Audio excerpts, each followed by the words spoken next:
y les voy a compartir pantalla del material de trabajo con el que vamos a estudiar hoy, ¿ya?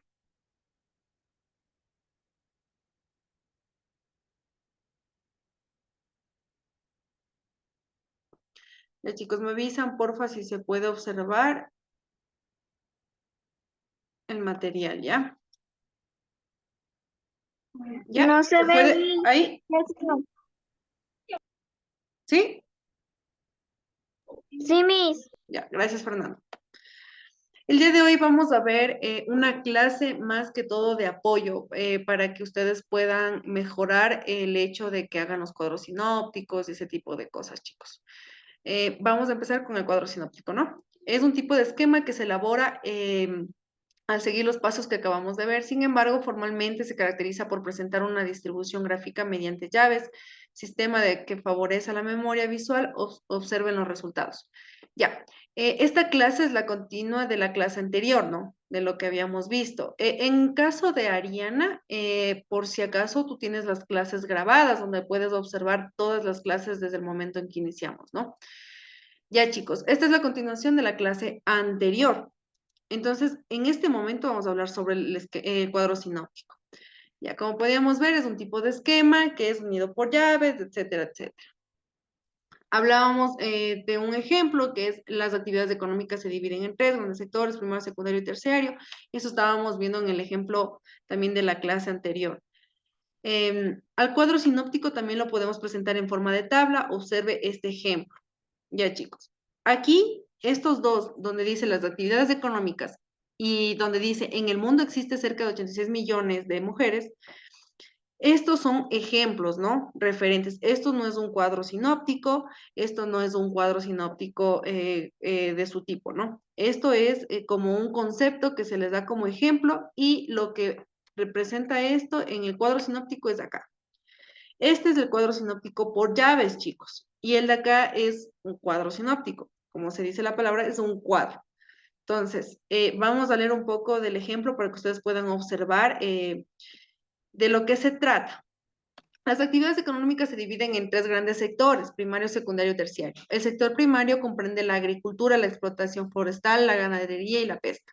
El sector secundario comprende todas aquellas actividades industriales o artesanales que transforman los productos de la naturaleza en otros productos y objetos que pueden mejorar la vida de las personas. Finalmente, el sector terciario no produce bienes materiales, pero comprende todas las actividades económicas que tienen por objeto la prestación de servicios dirigido a las personas o empresas. Este es un ejemplo de definición y lo que hace el cuadro sinóptico es acatar lo más importante, ¿no? En este caso dice tipos de actividades económicas, sector primario, secundario, terciario, que es lo que se divide, y cada uno, qué es lo que hace, ¿no? ¿Qué función tiene? En este caso, el sector primario, agricultura, explotación forestal, ganadería, pesca. Como ustedes pueden ver en el cuadro sinóptico de este tipo, se resume bastante la información que acabamos de leer. Y a ustedes, a la vista, se les ve bastante fácil estudiar este tipo de cuadros sinópticos. Esto es una facilidad para el estudiante, ¿no? Para que se les quede en la cabecita la información. En el otro ejemplo, dice que en el mundo existe cerca de 86 millones de mujeres que no tienen acceso a la educación. También hablábamos de este tema anteriormente. En las sociedades avanzadas donde las mujeres sí pueden acceder a la educación, se han producido importantes cambios sociales. Las mujeres con estudios desarrollan un papel activo en la comunidad y participan en la vida política y económica del país. La situación es trágica en el sureste asiático, en África y en el mundo árabe, donde más de la mitad de las mujeres no saben leer ni escribir. Mientras las mujeres de Estados Unidos, de Francia o de Canadá estudian un promedio de 12 años. En Burkina Faso y en Afganistán, la frecuencia escolar femenina de media termina después de los 0,2 años. Aquí podemos observar el ejemplo del cuadro sinóptico en este tipo, ¿no? La sociedad avanzada y la sociedad subdesarrollada, como hablábamos anteriormente. Estos dos ejemplos ya lo habíamos visto antes en las clases anteriores, ¿no? En las sociedades avanzadas dicen que las mujeres tienen acceso a la educación, desarrollan un papel activo en la sociedad y participan en pues, todo lo que vimos en lo que es el desarrollo de ayer, en el ejemplo de arriba. Las sociedades subdesarrolladas dicen que cerca de 86 millones de mujeres no tienen acceso a la educación. Es decir, cada tema importante de este son dos, ¿no? las sociedades avanzadas y las subdesarrolladas. Quiere decir que en el cuadro sinóptico hay dos temas de interés. Como está ustedes viendo aquí, se divide en dos temas, de los cuales cada tema tiene una información importante, un punto importante a llevar, ¿no? En este caso, las mujeres tienen acceso a la educación, desarrollan un papel activo, en Estados Unidos, Francia y Canadá estudian un promedio de 12 años. Entonces, todo esto es bastante importante. Como podemos observar en los dos cuadros, la similitud de información es bastante cercana. ¿Por qué? Porque nosotros tenemos que de toda esta información que teníamos, la transformamos en algo más accesible a la vista y con eso más accesible al conocimiento que tenemos. Aquí hay otro ejemplo de cuadro sinóptico para ayudar a la memoria visual, ¿no? Es lo que hablábamos. Si es factible para nuestra vista este cuadro sinóptico para que se nos haga más fácil el entendimiento, el de acá también es de la misma forma, pero son tipos de cuadros sinópticos, ¿no? Por ejemplo, la materia está formada por átomos, formada por núcleo, contiene protones, neutrones, puede electrizarse ganando o perdiendo electrones, alrededor de cuál gran corteza, etcétera, etcétera. Como pueden ver, estos dos cuadros sinópticos de estos dos tipos tienen una información más reducida que la del cuadro sinóptico de un cuadro. Entonces, lo que trata esto es de ayudar a la memoria visual, ¿no? A que nosotros solo con ver, con analizar este tipo de cosas se nos quede. El mapa conceptual, chicos, que es lo que trabajamos conmigo, ¿no? Trabajan bastante lo que es el mapa conceptual. Este tipo de trabajo es un trabajo más de apoyo para que ustedes se ayuden de mejor manera en realizar un mapa conceptual. Es una esquematización gráfica que permite representar relaciones entre conceptos para llevarlo a cabo. Siga estos pasos. Ya, esto es para mejorar un poco lo que es, yo sé que algunos de ustedes ya saben, me lo han presentado, me lo han hecho y todo por el estilo, pero como digo, es un material de apoyo para que ustedes mejoren la presentación de los mapas conceptuales o del cuadro sinóptico, de lo que ustedes quieran mejorar. A. Identifique los conceptos claves del texto, es decir, aquellos que recogen las ideas principales, gramaticalmente suelen ser sustantivos, adjetivos y pronombres. B. Ordene jerárquicamente los conceptos del más general al más particular. El más general es la parte superior del mapa y debajo los menores generales. Una, los conceptos mediante líneas y palabra enlace, con las que se reflejan el tipo de relación que se establece entre ellos en el texto. Es decir, las líneas y las palabras de enlace son las que habíamos visto, ¿no? Es decir, pero, como, el siguiente, etcétera, etcétera. Tienen muchas palabras enlace. Aquí tenemos un ejemplo que nos dan un texto en específico que dice el trabajo de menores en la realidad que se da en muchas partes del mundo. La mayoría trabaja más de 10 horas diarias, tejen alfombras, fabrican ladrillos, lavan carros. Muchos de esos trabajadores suponen frecuentemente un peligro para los menores. Además, el trabajo impide a los niños asistir a la escuela y por tanto salir de la pobreza, porque nunca serán fuerza laboral cualificada. A los menores se les prefiere por su docilidad, por sus habilidades manuales y sobre todo por el bajo costo que supone para los empresarios. Aquí tenemos un ejemplo de lo que es un organizador gráfico. Como podemos ver aquí, estas palabras que ustedes pueden observar aquí son palabras de enlace. Por ejemplo, trabajo infantil impide la escolarización, por tanto, salir de la pobreza. Esas palabras le dan sentido al mapa conceptual. Como ustedes pueden ver aquí, el mapa conceptual no tiene muchas palabras. Más que todo, tiene lo más importante, palabras pequeñas, en los recuadros tiene no más de 4 palabras. Entonces, un organizador gráfico así es más eficaz para la memoria visual. Eso es con respecto al mapa conceptual.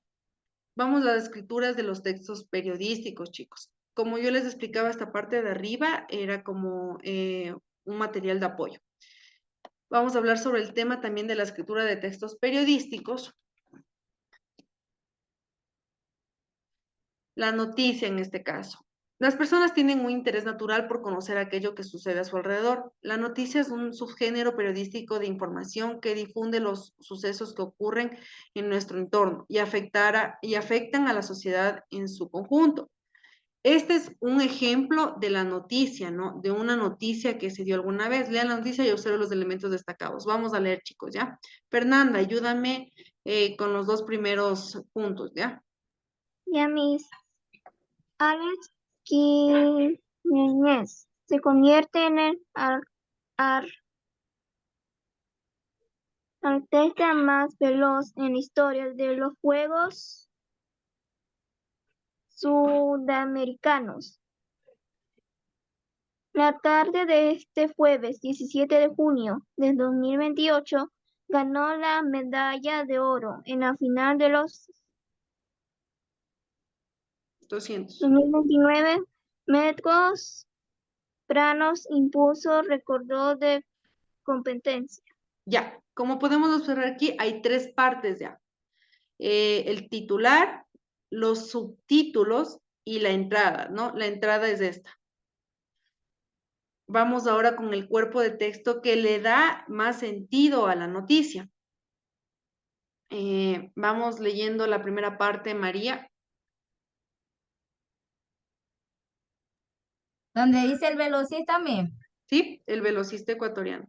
El velocista ecuatoriano de 28 años cronometró 19 segundos y 93 centésimas, 19,93, mejorando así la marca de 20,32 impuesta hace 4 años por el brasileño Aldemir Gómez da Silva.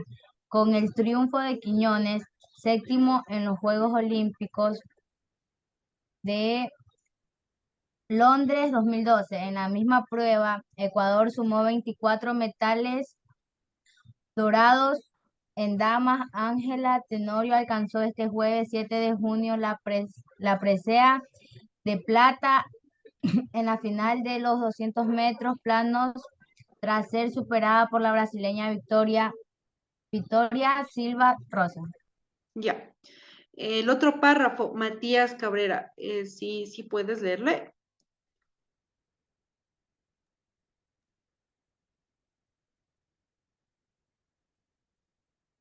Bueno, vamos con Ariana. ¿Puedes leerle? El tercer lugar le correspondió. El tercer lugar le correspondió a la venezolana Nerceli Soto. Marisol Landazuri terminó quinta. La delegación ecuatoriana cierra este viernes 8 de junio su participación en los Juegos Sudamericanos. La idea es acumular más medallas con las competencias de atletismo, natación, clavados, canotaje y pentatlón moderno. Esperemos que el resto de los competidores de la delegación de nuestro país sigan brillando en el suelo boliviano. Ya. Como ustedes pueden observar, el titular, los subtítulos y la entrada, ¿quién le da este sentido a la noticia del cuerpo del texto? Porque ya habla de en sí de la noticia en específico. El titular es como una pequeña, es como que de lo que se va a tratar el tema. En los subtítulos es como que le da un poquito de sentido. La entrada como que ya vemos un poquito del tema. Y el cuerpo del texto es todo el sentido de la noticia. Es bastante importante que en esto sean claros y precisos, ¿no? Una noticia consta generalmente de estas partes: un titular, un subtítulo, una entrada o entradilla. Un titular, una frase breve que sintetiza el contenido de la noticia, que suele ser impactante para llamar la atención al lector. Un subtítulo y un antetítulo que aclara y completa la información del titular, que suele ser llamativo pero poco informativo. Una entrada o entradilla en la que se resume el núcleo de la información. Un cuerpo del texto en el que se desarrolla y amplía la información. En los primeros párrafos aparece la información esencial y en el resto se añaden los detalles. Es decir, En el primer párrafo está lo más esencial de la noticia. En los siguientes es como que le contribuye a la noticia, ¿no? Es como que los párrafos que verifican que esa noticia es verídica o que algunos datos en específico y muchas cosas así. Las noticias nos permiten mantenernos informados de sucesos que afectan a la vida de la sociedad, tales como enfermedades, nuevas políticas, deportes, ciudadanos específicos, economía, etcétera. Lo que pasa en la sociedad en general. Las características de la noticia. Para que un relato pueda considerarse noticia, ha de cumplir algunos requisitos. Veámoslos a partir de la noticia de la página anterior. Interés general. En el mundo ocurren diariamente muchos acontecimientos, pero no todos aparecen en los medios de comunicación. Para que un periodista recoja un hecho, este ha de ser interesante para un grupo significativo de personas. Las noticias acerca de Alex Quiñones fueron del interés de muchos lectores. Eso es un ejemplo, ¿no? Actualidad. Los sucesos relatos de las noticias deben ser recientes. Cualquier hecho pierde interés a medida que pasa el tiempo. Por ejemplo, la noticia sobre Alex Quiñones fue actualmente en el momento de su publicación. Es decir, las noticias deben ser actualizadas. No podemos hablar de una noticia pasada, que pasaron hace muchos años o etcétera, ¿no? La veracidad. Esto es muy importante para una noticia, chicos. Los hechos que se cuentan deben ser verificables y reales. Ejemplo, los datos sobre Alex Quiñones son verdaderos. La objetividad. El periodista ha de redactar la noticia ajustándose a los hechos y omitiendo su punto de vista personal. Por ello se emplea la tercera persona. Es decir, aquí no hay una opinión personal del periodista, aquí hay en realidad hechos que pasaron, ¿ya? No podemos poner una opinión personal en una noticia. Por eso hay espacios donde dicen opinión personal, no específicamente la opinión está dentro de. En la noticia de Alex Quiñones, el periodista no da ninguna opinión personal sobre la carrera del atleta, ¿no? Brevedad. La noticia debe ser reseña puntualmente el tema. En una noticia no hay espacio para reflexionar de otra naturaleza. Ejemplo, en la de la noticia de Alex Quiñones te trata de manera específica su triunfo. Es decir, en la primera noticia solo vimos, ¿no? La medalla de oro, tal, tal, tal. De una vez dijeron de lo que se trataba el tema. Ahora, que los detalles le ayuden es muy diferente, pero no es como que se rodean para al final decir que ha ganado, no. Claridad. Los hechos deben ser expuestos de forma ordenada y lógica.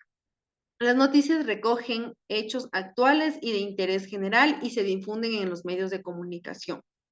El texto periodístico. Este es otro tipo de texto. Es un texto escrito que sirve para comunicar un evento trascendente. Estos textos tienen la función de transmitir una información específica al lector. También encontramos textos que valoran la información o la comentan desde el punto de vista del escritor.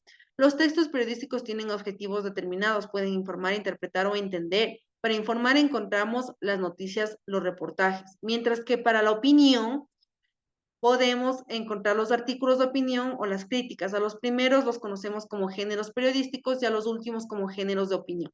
Entonces, eso es, chicos. Tomen muy en cuenta que la noticia no viene con una opinión personal. Más que todo es como un documento que es para más información, no como opinión. Esa es la diferencia de lo que es del texto periodístico, en este caso, con la opinión personal. Para la opinión, nosotros tenemos muchos espacios donde podemos aplicar nuestra opinión, podemos decir de qué lado estamos sobre el tema, en qué posición nos encontramos con respecto al tema. Por eso es muy importante que cuando se escriba una noticia, primero tener los hechos verificables, actualizados, tiene que ser breve, clara, tiene que estar escrita en tercera persona, no en primera, porque si se escribe en primera, por lo general eso es opinión. Entonces, es muy importante tomar en cuenta estos puntos de vista para que nosotros podamos reconocer y redactar bien una información, chicos. Eso es con respecto a la clase del día de hoy. ¿Tienen alguna pregunta, alguna duda? Chicos, ¿está todo claro?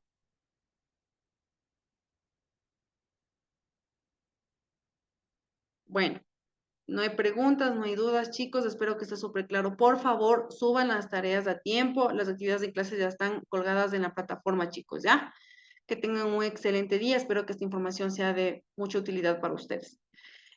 Cuídense y que les vaya bien. Los que no tienen preguntas pueden salir de la reunión, chicos. Gracias.